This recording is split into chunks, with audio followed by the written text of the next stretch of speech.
Hello guys, welcome to my YouTube channel. কেমন আছো তোমরা? এখন আমরা কথা বলবো হলিউডের একটি সিনেমা নিয়ে, যে সিনেমাটির নাম হলো দ্য বি কিপার্স, যাতে আমরা জেসন স্ট্যাথামকে মেন লিড চরিত্রে দেখতে পেতে চলেছি। এবং এই সিনেমাটিকে ডিরেক্ট করেছে ডেভিড এয়ার, মানে আমাদের সুইসাইড স্কোয়াড যে সিনেমাটি, সেই সিনেমার ডিরেক্টর, ঠিক আছে। তারপর উইল স্মিথকে নিয়েও একটা সিনেমা বানিয়েছিল কিছুদিন আগে নেটফ্লিক্সে। তো সেই ডিরেক্টর, এই ডিরেক্টর। তো সিনেমাটি দেখলাম, কেমন লাগলো এই সিনেমাটি সেটা নিয়ে কথা বলবো। তো চলো ভিডিওটা শুরু করা যাক।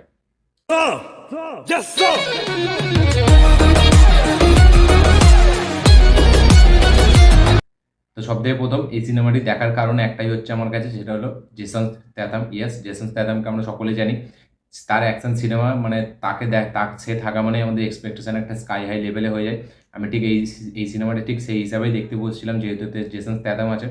তো সিনেমাটার গল্পটা যদি সবথেকে প্রথম বলি, তো সিনেমার গল্পটা মানে একটা নর্মালি গল্প, ঠিক আছে। মানে সিনেমার গল্পটা হলো যে একটা গ্রুপ আছে, ঠিক আছে। তো তারা একটা অর্গানাইজেশন আছে, তারা মানে মানুষের সাথে চিট করে তাদের সমস্ত টাকা পয়সা নিয়ে নেয়, ঠিক আছে। এবং সেটা সিস্টেমের মাধ্যমে, মানে কম্পিউটার হ্যাকিংয়ের মাধ্যমে। তো এরকম তারা করতে থাকে। এবং এবং একদিন একটা বৃদ্ধ মহিলা, ঠিক আছে, তার বাড়িতেই মানে ভাড়া থাকে আমাদের জেসন স্টেথ্যামের ক্যারেক্টারটা, দ্য বি কিপার, ঠিক আছে। সে এখানে ভাড়া থাকে এবং তার সাথে ভালো বন্ডিং আছে। তো একদিন এই বৃদ্ধ মহিলাটা কোনো কারণে তার কম্পিউটারটা খুলবে, ঠিক আছে। খুলতে গিয়ে কিছু প্রবলেম ফেস করবে, মানে ওই অ্যান্টিভাইরাস নিয়ে। এবং সেখান মানে একটা বাইরে থেকে একটা ফোন আসবে, মানে একটা সফটওয়্যার টেকনোলজি কোম্পানি থেকে। তো সেইখান থেকে ফোন আসার পর তাকে যেই করতে বলবে, সে সেইটা করার পর তার অ্যাকাউন্ট থেকে পুরো মানে টাকা খালি করে দেওয়া হবে। এবং সে অলরেডি একটা চ্যারিটি চালাতো, সেই চ্যারিটিরও টাকা সব শেষ করে দেওয়া হবে। এবং তার তার কাছ থেকে যখন এরকমভাবে টাকাটা মানে চিট করে নিয়ে নেওয়া হচ্ছে, তারপরে সে সুইসাইড করে মারা যাচ্ছে, ঠিক আছে, নিজেকে মেরে ফেলছে। এবং তার বাড়িতে যে থাকতো মানে তার বি কিপার, যেটা জেসন স্ট্যাথাম।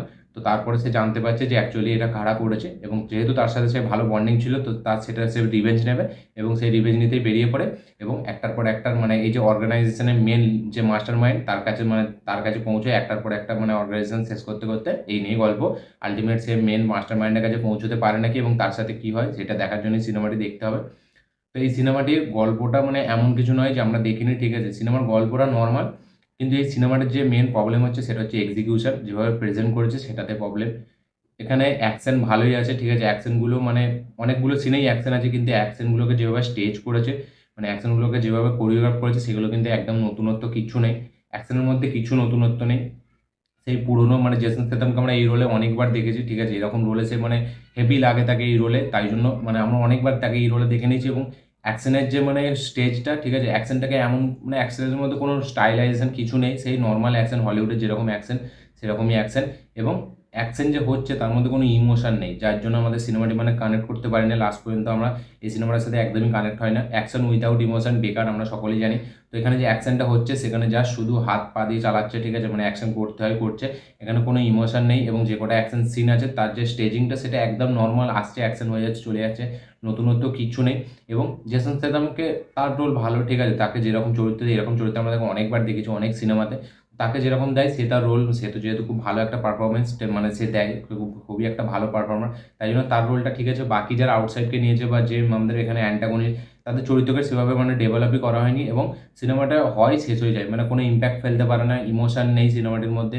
অ্যাকশনের নতুনত্ব কিছু নেই, অ্যাকশনের সাথে কোনো ইমোশন নেই, ঠিক আছে। এবং যে মানে স্টোরিটা আমাদেরকে দেখাচ্ছে, ঠিক আছে, মানে সাইবার হ্যাকিং, তো সেটা মানে স্টোরিটা কিন্তু ভালো, ঠিকভাবে যদি সিনেমাটাকে প্রেজেন্ট করা হয় সিনেমাটা কিন্তু দেখতে ভালো লাগবে। কিন্তু সিনেমাটার মধ্যে কোনো মানে গল্পটার মধ্যে কোনো ডেপথ নেই, ঠিক আছে। মানে তারা ফাজলাই মারতে মারতে হ্যাকিং করছে, হয়ে যাচ্ছে, ব্যাস। সে বেরিয়ে পড়লো মারতে, এবার সবাইকে এক দাগ দিয়ে এক দাগ দিয়ে মেরে যাচ্ছে, একটা একটা অর্গানাইজেশন বিল্ডিং শেষ করছে। গল্পটার মধ্যে তো নতুনত্ব কিছুই নেই, তার সাথে সাথে যেভাবে প্রেজেন্ট করেছে এক্সিকিউশনটা তো একদমই বেকার। এবং ওভারঅল সিনেমাটাকে যেভাবে ট্রিট করেছে সেটা জাস্ট একদম ফালতু। সিনেমাটা নিয়ে প্রচুর এক্সপেকটেশন ছিল আমার। সিনেমাটির ট্রেলারটি যখন দেখেছিলাম তাতে ভালো অ্যাকশন শো করানো হয়েছিল। এবং যেহেতু জেসন স্টেথম আছে, ঠিক আছে, তার সিনেমা দেখতে সত্যিই হেভি লাগে। এবং সে যেভাবে স্টাইলাইজভাবে অ্যাকশন করে সেটা সত্যিই দেখবার মতো।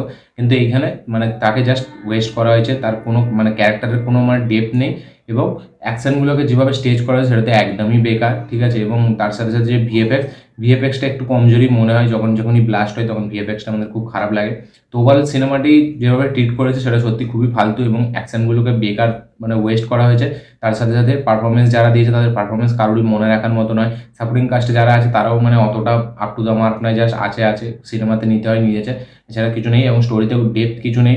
অ্যান্টাগনিস্ট সে বেকার, ঠিক আছে, তাকে কোনো স্পেসই দেওয়া হয়নি। এখানে যে আমাদের প্রোটাগনিস্ট জেসন স্টেথম, তাকেও বেকার পুরো মানে ওয়েস্ট করা হয়েছে। ওভারঅল সিনেমাটি খুবই একটা বাজে সিনেমা হয়েছে, আমার একদম ভালো লাগেনি। ঠিক আছে, টিপিক্যাল নর্মাল যেরকম রুটিন গল্প সেই গল্পই, কিন্তু এক্সিকিউশন প্রেজেন্টেশন সেটাও মানে ভালোভাবে করা হয়নি। সিনেমাটি 40 মিলিয়ন মানে বাজেটে তৈরি, কিন্তু সিনেমাটি কালেকশন করেছে মোটামুটি ভালোই, 150 না এরকম মিলিয়ন কালেকশন করেছে। এবং যেহেতু জেসন স্টেথাম আছে, ঠিক আছে, তাই জন্য সিনেমাটি অনেকজন দেখেছে, ফেস ভ্যালু যেহেতু আছে। এছাড়া সিনেমাটিতে নতুনত্ব কিছু নেই, আমার সেই টিপিক্যাল হলিউডের ফিল্মই লেগেছে, এর মধ্যে আমি নতুনত্ব কিছু পাইনি, এবং অ্যাকশনে তো কিছুই নতুন নেই। তো ওভারঅল আমার এই সিনেমাটি মানে আমার ওটা মোটামুটি জমেনি একদমই, ঠিক আছে, অ্যাভারেজ বলতে পারি আমি সিনেমাটিকে। তো আপনারা যদি এই সিনেমাটি দেখে থাকেন অবশ্যই কমেন্ট করে জানাবেন যে আপনাদের কেমন লেগেছে, এবং যারা যারা দেখেনি তারা একবার দেখতে পারেন। ঠিক আছে, একবার দেখা যায় সিনেমাটি, একদমই মানে যে দেখাই যাবে না এরকম নয়, দেখা যায় একবার। ঠিক আছে, অ্যাভারেজ লাগবে। দেখে অবশ্যই কমেন্ট করে জানাবেন যে আপনাদের কেমন লেগেছে। আমার এই ভিডিওটি ভালো লেগে থাকলে অবশ্যই লাইক শেয়ার কমেন্ট করুন। যারা যারা চ্যানেল নতুন এসেছেন চ্যানেলটিকে সাবস্ক্রাইব করুন, বেল আইকনটি প্রেস করতে ভুলবেন না। দেখা হচ্ছে পরের ভিডিওতে, ততক্ষণের জন্য বাই।